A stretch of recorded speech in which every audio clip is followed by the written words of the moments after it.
Several mechanized enemy attacks and what the front line looks like now. Today is April 24th and we have an overview of the combat events on the Eastern Front. Let's go!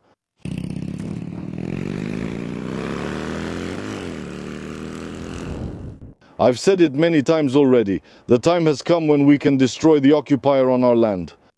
Finally, the Russians have started serious mechanized assaults. At first, the enemy wanted to break through at Chasiv Yar and create the necessary flank for the main forces to advance on Kostyantynivka. But the 24th Mechanized Brigade and adjacent brigades completely destroyed the enemy. The Russians are carrying out assault operations using armored vehicles, motorcycles, and quad bikes. During the week, the enemy attempted a mechanized breakthrough twice. The soldiers of the 24th Brigade and adjacent units repelled the occupiers' attacks.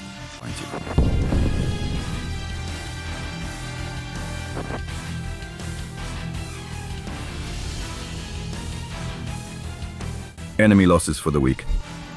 Confirmed 33 killed and 39 wounded. 398 UAVs, 5 armored vehicles, 5 guns and rocket systems were hit.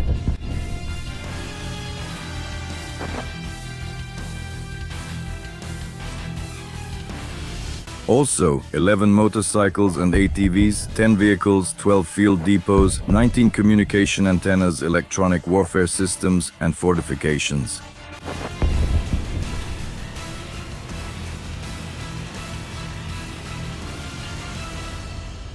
Also, during the week there were 2 mechanized attacks on Kostyantynivka. They came from the direction of Stupochki and the Dachi area. Well, here the 36th Marine Brigade and the 28th Brigade just tore this attack to pieces.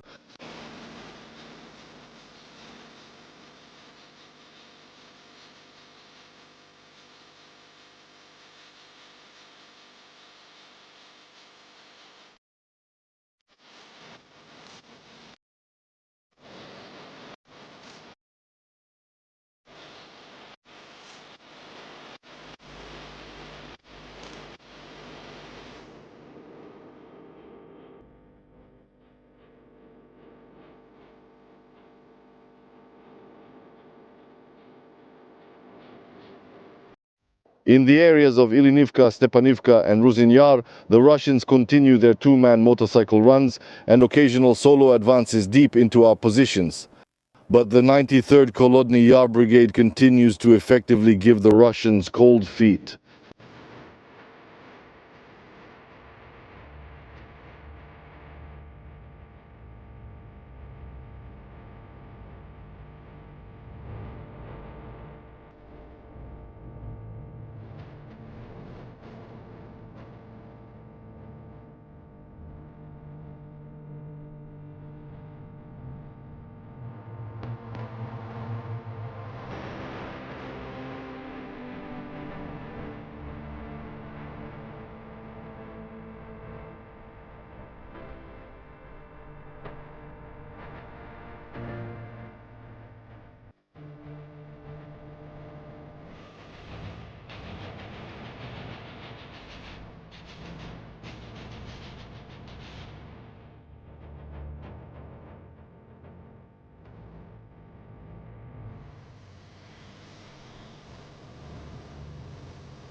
As you can see, the assault was serious and we crushed it. And most importantly, the line of contact hasn't changed at all this week.